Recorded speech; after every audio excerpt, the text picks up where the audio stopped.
Hey there, good evening, and welcome to Prog Monster. My name is Murph, and I am the host of this show, a show dedicated to progressive rock, hard rock, heavy metal, and other types of rock music.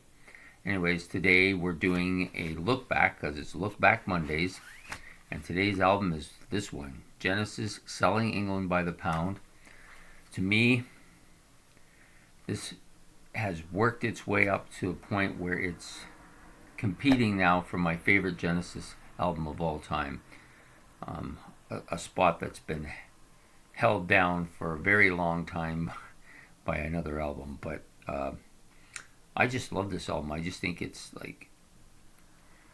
one of the great progressive rock albums of all time. I think released. Anyways, I'll get into that now. So, anyways, the album was released October 13th, 1973, on the Island at Island Studio in London. Unusually, it's like about 53, 54 minutes long for a single album of that time period. That's a bit unusual. Usually, most albums of that time period, even the lengthy ones, are like at max maybe 42, 43. This one's quite a bit longer than that even. Anyways, it was released on the Atlantic label and produced by John Byrnes and Genesis. Of course, this is the classic Genesis lineup. One featuring the Peter Gabriel era band. I mean, there was some early musicians that played in the band on the first couple of albums, but for the most part, the classic lineup is here, which features Peter Gabriel on vocals, Mike Rutherford on bass and vocals, Steve Hackett on guitars, Tony Banks, of course, on all the keyboard instruments, and Phil Collins on drums and vocals as well. The notable thing about this album that I kind of like quite a bit is that this is the album where you start to see more vocalization from Phil Collins. It's not that he wasn't doing vocals on the previous albums, but he actually does a single here on the album. And you can hear his voice more notably, and I think it's because the production of this album is pretty good. It's pretty good. The album itself has a very British sound to it. Like a lot of Genesis, that's the one thing about Genesis I like. You know, you get other bands from England or bands from US, and sometimes it's not always easy to tell where they're from, but there's no doubt where Genesis is from. They are very British and very British sounding, and they almost do it on purpose, I think. But the album is just, I think it's a top shelf Genesis album. I think it's a top shelf progressive rock album. I think it's probably in my top 25 albums of all time. And I rank it as a master album.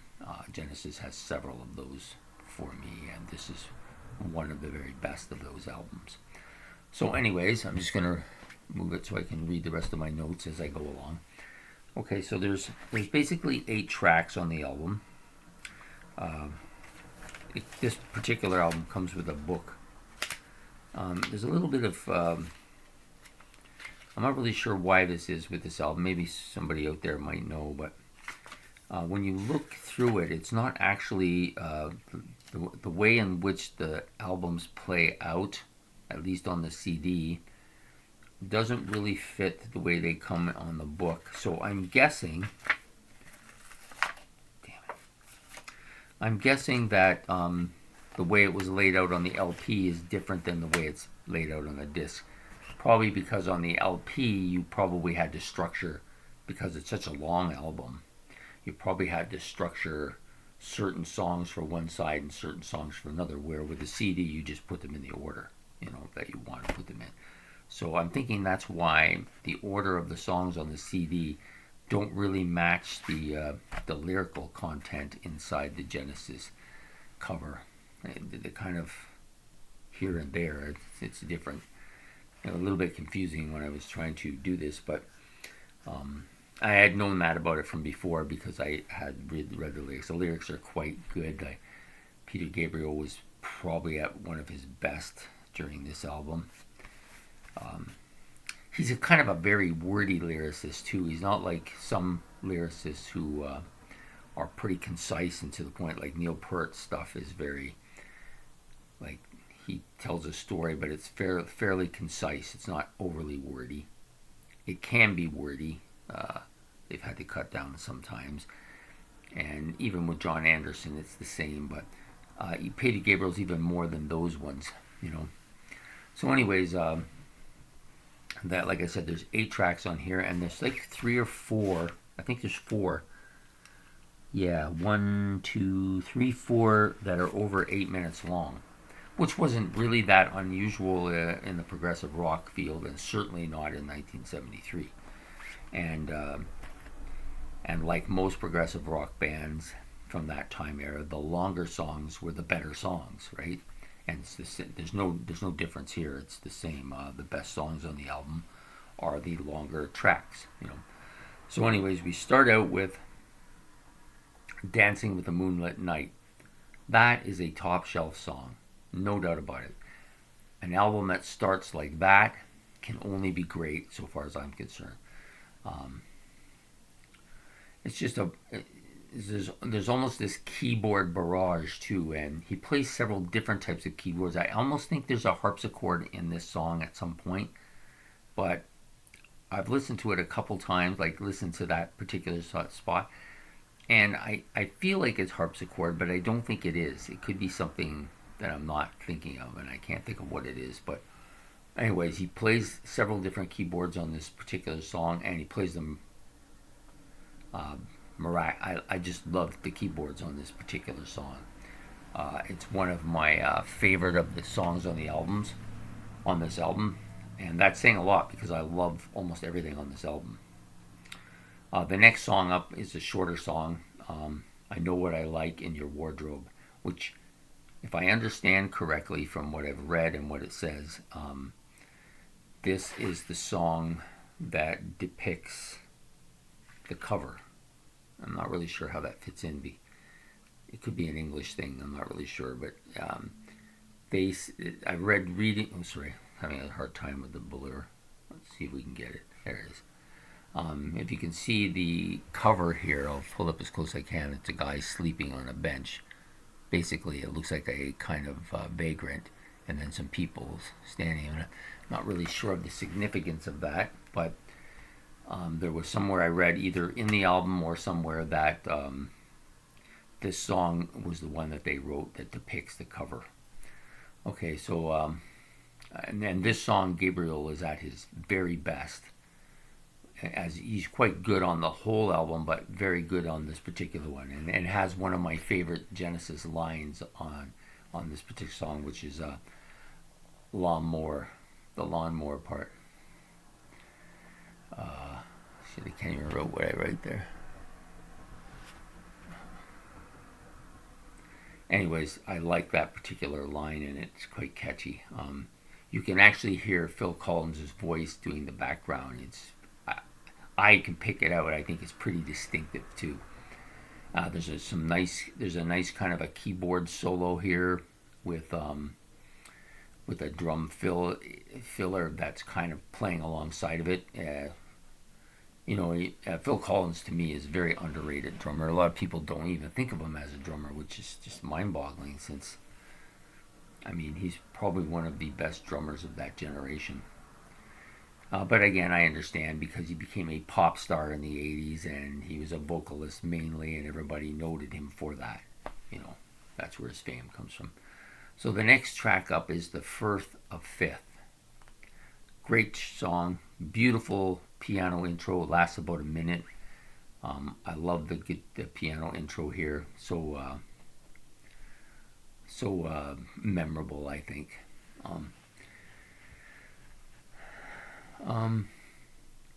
There's another line I really like from the sheep in their pen. I like that line. It's just really kind of describes a certain group of people, I think. Again, there's another keyboard solo here with a nice drum fill.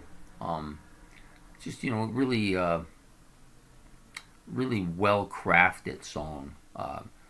This and Dancing in the Moonlit Light, both very well crafted song, and they're longer tracks too. Genesis tends to get better as the tracks get longer. The next song is probably the song I like the least, and It's also the only one that Phil Collins does a vocal on. He does the vocal part on um, More Fool Me, which is the fourth track here. It's kind of a very kind of ballady song, a little bit. Um, to me, it really doesn't fit in the Genesis style of this time, and I don't really like the track, so it makes it easy for me not to like it. And it's not, and I don't think it has anything to do with Phil Collins' vocals. I think his vocals are probably the part on it that I do like. But it's just that the song just doesn't suit me. At the time, I remember not liking it, thinking, what's this doing in here? Why would they let him sing on this? Because I just attributed that song to him, which wasn't really fair. But it's the only track on the album I don't really care for. I wouldn't say I dislike it, but I have listened to it a few times. It's not that bad of a track, but maybe I'm just getting older and more accepting. I'm not sure. Anyways, the next track is probably, it's right up there with Dancing in the Moonlit Night for me as Battle of Epping Forest. This is a real quirky kind of Monty Python-ish type song. I think if Monty Python was going to do songs, it would be something like this. Very wordy, like there's a lot of words in this. I don't know how Peter Gabriel can remember all this stuff, and then he does that real quirky kind of Cockney accent that he sings with on this song. I think it's probably to give this kind of a real English flavor. It's basically the story about two bands fighting over territory. Not bands, sorry, two gangs. Sorry, I couldn't think of the word I was thinking. Two gangs fighting over some territory and telling what they're doing and how they're getting their money and all that, and they end up killing each other. Like this, the whole story is, but it's almost a comedy, right? You can't really take it seriously. I don't take it as a kind of aggressive fight or anything like that. It's just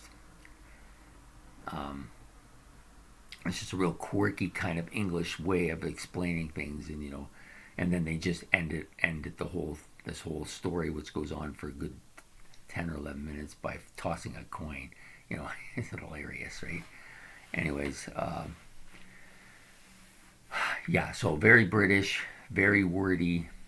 There is a good organ solo on this. I think, to be honest with you, I think Tony Banks is all over this album, which is a good thing. He's very.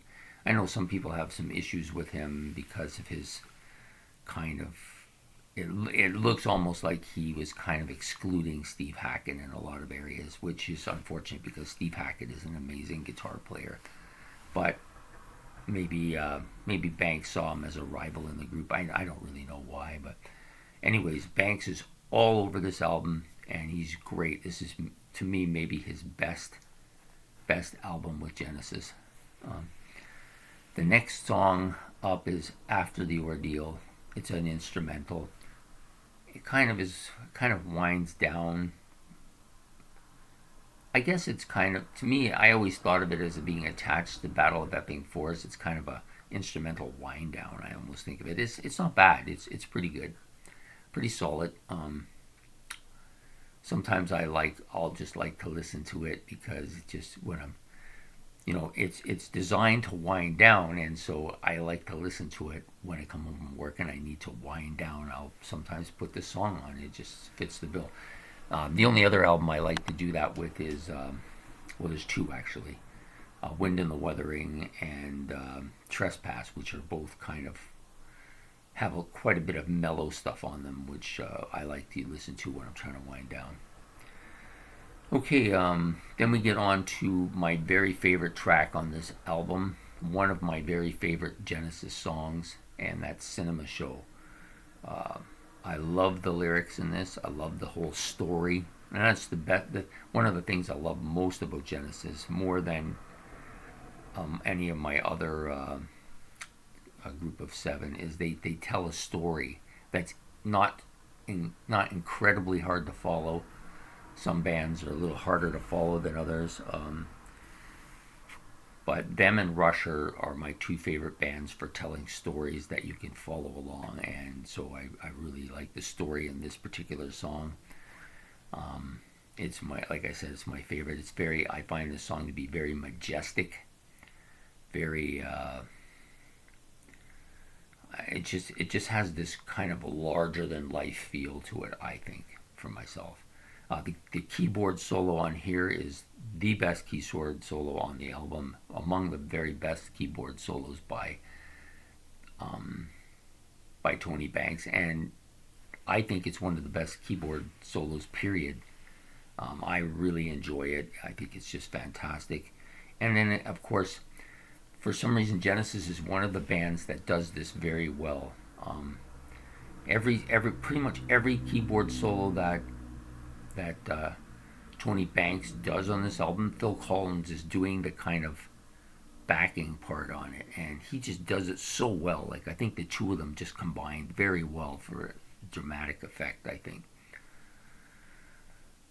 So yeah, I love this song. It's right up there with Music Box and Watchers of the Sky, and some of the other The Knife and those songs by Genesis, like all great tracks, and this one just is right up there with them. Given any given day, can be in the top 5 for sure. And then Isle of Plenty, which comes at the end. It's not a bad song. It's very short, and I don't think about it too much. But on the whole, it's not bad. So for me, this is a classic album. My favorite, one of my favorite, right up there with among my favorites Genesis albums. But there are 2 or 3 tracks on here that are a little less than spectacular. Well, 2 anyways that are a little less spectacular. But the good stuff on this album is really, really good. Like all 4 of those songs, all 4 of the long songs, Battle of Epping Forest, Cinema Show, Firth of Fifth, and Dancing in the Moonlit Night are all top shelf songs, regardless of the group. So yeah, sorry, I'm a little bit tired for some reason. I'm not really sure why. Anyways, there you have it. A great album. If you're a Genesis fan, you'll know exactly what I'm talking about. If you're just getting into Genesis, this is not a bad album. Although I wouldn't recommend this maybe as a first Genesis album to get in. It's a little more a little more involved. Maybe a good one to start out with would be maybe Foxtrot, or maybe Trick of the Tail, which are, I think, a little bit more accessible than this one. Although, some people will laugh that I used Foxtrot. I don't think it's some of the stuff on Foxtrot is a little more accessible. Maybe Nursery Crime might be a better choice than Foxtrot. Foxtrot has that epic long Supper's Ready on it, and maybe not as accessible. Although those songs, the songs that are on, the long songs on Foxtrot are usually the ones played the most on the radio, which is not something you do a lot of today. Anyways, there you have it. Sorry, I'm just really tired tonight. Selling England by the Pound by Genesis. A great, great album. Tell me what you think. What's your favorite Genesis album? What songs on this album you really like a lot? Tell me what you think of the whole group as a whole. Anyways, if you like this, subscribe, like below, make comments, whatever you want to say or do. I'm always open to listen. And so from Prog Monster. Oh, actually, before I do that, so next Monday we'll be doing yet another live album. I had a couple in mind for this week, and I chose this one because I was feeling it today, and it always makes me want to wear yellow too. Because the album's yellow, I'm just feeling really yellow. Okay. So anyway, we'll be doing another one next Monday and every Monday after that. And also coming up, of course, is Wednesday night's favorites, and Friday Night Live, the live experience. this week coming. I think the live experience is going to have